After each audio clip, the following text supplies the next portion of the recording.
বলে ইংলিশও বলে।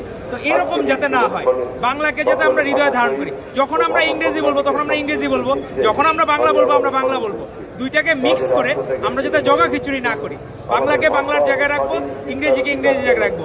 আমরা পারস্পরিক শ্রদ্ধাবোধের জায়গা, কারণ আমাদের বিশ্বে আমরা যাতে সারা বিশ্বে বিচরণ করতে পারি, এই জন্য আমাদের নেতা তারেক রহমান উনি বাধ্যতামূলকভাবে তৃতীয় ও চতুর্থ ভাষা শিক্ষার ব্যবস্থা করছেন।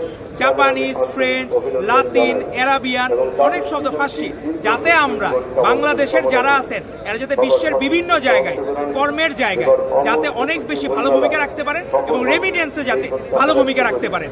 সেজন্য আমরা কোনো ভাষার প্রতি আমাদের কোনো ঘৃণা নাই, আমরা সকল ভাষাকে ধারণ করব, কিন্তু বাংলাকে আগে ধারণ করব। যে আমরা আগে, আমাদের নেতা বলেছেন সবার আগে বাংলাদেশ, তো সেরকম বাংলা ভাষাকে সবার আগে ধারণ করে আমরা বাকি ভাষার প্রতি শ্রদ্ধাশীল থাকবো এবং বাকি ভাষা শেখার বিষয়ে সকলে আন্তরিক থাকবে, যাতে আমরা বিশ্বের বিভিন্ন জায়গায় বাংলাদেশে মুখ উজ্জ্বল করতে পারি।